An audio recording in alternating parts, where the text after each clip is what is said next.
इस वीडियो में हम यूनिट लिंकिंग सिस्टम पर बात करेंगे। यूनिट लिंकिंग सिस्टम एक ऐसा निज़ाम है जो एक ही प्लान में तहफ़्फ़ुज़ और सरमायाकारी के फ़वाइद को इकट्ठा करता है। यूनिट लिंकिंग सिस्टम में कंपनी सरमायाकारी फंड में यूनिट्स खरीदने के लिए पार्टिसिपेंट की कंट्रीब्यूशन की एक खास परसेंटेज इस्तेमाल करती हैं। यूनिट्स किसी भी कंपनी के शेयर्स की तरह होते हैं। इन फंड्स को बेहतरीन फंड मैनेजर्स के जरिए चलाया जाता है। ये माहिरीन फाइनेंशियल मार्केट के बारे में अपने इल्म और तजर्बे को इस्तेमाल करते हुए हमारे पार्टिसिपेंट मेंबर्स के लिए ज़्यादा से ज़्यादा सरमायाकारी का फ़ायदा उठाते हैं। ये फंड्स 2008 में मुतारिफ करवाए गए थे और उस वक्त एक यूनिट की कीमत ₹500 थी। आइए अब हम यूनिट लिंकिंग सिस्टम की खसूसियात पर एक नजर डालते हैं। यूनिट लिंकिंग सिस्टम की खसूसियात। यूनिट लिंक फंड एक मजमूई इन्वेस्टमेंट फंड है जो कीमत के एतबार से बराबर हिस्सों में तकसीम होता है, जिसे यूनिट कहा जाता है। इस फंड का तमाम मुनाफा और नुकसान फंड के मेम्बरान में उनके हिस्सों के एतबार से तकसीम किया जाता है। ये एक ऐसा शफाफ सिस्टम है जिसमें पार्टिसिपेंट मेंबर किसी भी वक्त अपनी कैश वैल्यू मालूम कर सकता है। इस फंड में छोटे इन्वेस्टर्स भी यूनिट हासिल करके वसी पोर्टफोलियो में इन्वेस्टमेंट कर सकते हैं। तमाम यूनिट्स की कीमतें मशहूर रोजनामा अखबारों और कंपनी की वेबसाइट पर रोजाना शाया होती हैं। ये फंड प्रोफेशनल फंड मैनेजर्स के जरिए हर रोज मैनेज किया जाता है। फंड्स की इकसाम। पीआईएफ को 3 तरह के फंड्स में तकसीम किया गया है, जिनमें एग्रेसिव यानी कि जारहाना, बैलेंस यानी कि मुतवाजन और कंजर्वेटिव यानी कि मोहतात फंड शामिल हैं। आइए इन फंड्स के बारे में मजीद जानते हैं। एग्रेसिव फंड का इन्वेस्टमेंट रिस्क हाई होता है। इसका पैसा इक्विटीज, सुकूक, इजारा, टीडीआर्स और म्यूचुअल फंड्स में इन्वेस्ट किया जाता है और इस फंड का एवरेज रिटर्न 12 से 14% तक हो सकता है। बैलेंस फंड का इन्वेस्टमेंट रिस्क मीडियम से हाई होता है। इसका पैसा इक्विटीज, सुकूक, इजारा, टीडीआर्स और म्यूचुअल फंड्स में इन्वेस्ट किया जाता है और इस फंड का एवरेज रिटर्न 10 से 12% हो सकता है। कंजर्वेटिव फंड का इन्वेस्टमेंट रिस्क लो होता है। इसका पैसा सुकूक, इजारा, टीडीआर्स और म्यूचुअल फंड्स में इन्वेस्ट किया जाता है और इस फंड का एवरेज रिटर्न 8.5% तक हो सकता है। ये तमाम रिटर्न स्टॉक मार्केट के पिछले 15 साल परफॉर्मेंस की बुनियाद पर मुतवक्को हैं। अगर स्टॉक मार्केट नेगेटिव रिटर्न देती है तो इन्वेस्टमेंट में नुकसान के इम्कानात भी हैं।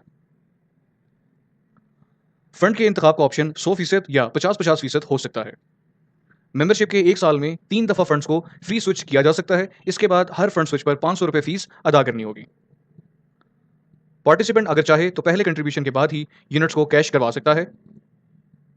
यूनिट्स को असल कीमत पर ही खरीदा या बेचा जा सकता है। कोई बिड ऑफर स्प्रेड वसूल नहीं किया जाता, जबकि दूसरी कंपनीज में यूनिट की कीमत खरीद और कीमत फरोख्त कीमत में 5% बिड ऑफर स्प्रेड चार्ज किया जाता है। यूनिट कैलकुलेशन का तरीकेकार। यूनिट के जरिए कैश वैल्यू मालूम करने का तरीकेकार बहुत आसान है।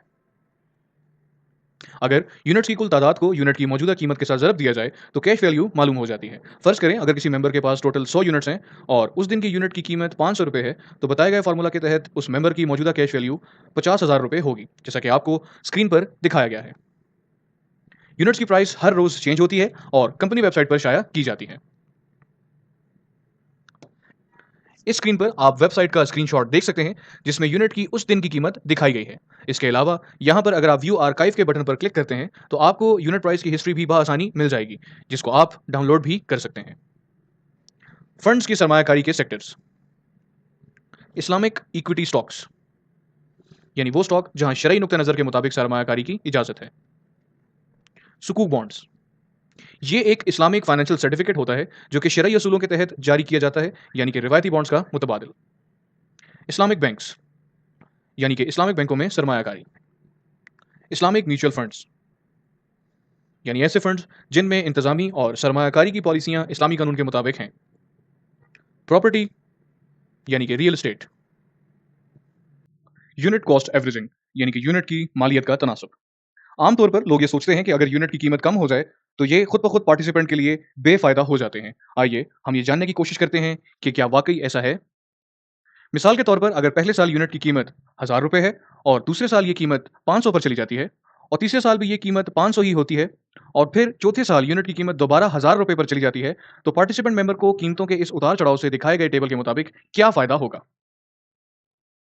पहले साल जब मेंबर के ₹1,00,000 इन्वेस्टमेंट कीमत में आए तो उस वक्त यूनिट की कीमत ₹1000 थी और उस हिसाब से उसे 100 यूनिट एलोकेट हुए। दूसरे साल 500 के हिसाब से 200 यूनिट एलोकेट हुए। इसी तरह तीसरे साल भी 200 यूनिट एलोकेट हुए, क्योंकि तीसरे साल यूनिट की प्राइस 500 ही है।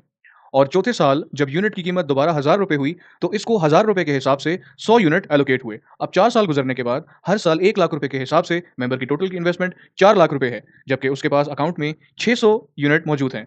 तो जब हम 600 यूनिट को ₹1000 से ज़रब देंगे तो मेंबर की कैश वैल्यू इस वक्त ₹6,00,000 बनेगी। इसे यूनिट कॉस्ट एवरेजिंग कहा जाता है।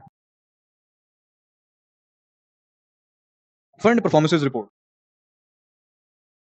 इस स्क्रीन पर आपको फंड परफॉर्मेंस रिपोर्ट्स का लिंक और सिंपल रिपोर्ट्स के स्क्रीनशॉट्स दिखाए गए हैं। इस लिंक की मदद से आप माहाना और सालाना रिपोर्ट्स हासिल कर सकते हैं। आइए अब हम यूनिट लिंकिंग सिस्टम के मुतालिक चंद सवालात पर नजर डालते हैं। यूनिट लिंकिंग सिस्टम की बुनियादी खसूसियत क्या है? जैसा कि पहले जिक्र किया जा चुका है कि ये एक शफाफ निज़ाम है जहां मालूम यूनिट की कीमतों ने किसी भी वक्त कैश वैल्यू को चेक करना आसान बना दिया है। क्या यूनिट प्राइस के कम होने से कैश वैल्यू पर असर पड़ेगा, या अगर किसी साल यूनिट की कीमत कम हो जाती है तो मेंबर की इन्वेस्टमेंट पर इसका असर क्या होगा? यूनिट कॉस्ट एवरेजिंग की वजह से मेंबर कम कीमत पर ज़्यादा यूनिट्स हासिल कर सकेगा, जिसका इसको लॉन्ग टर्म में फ़ायदा होगा।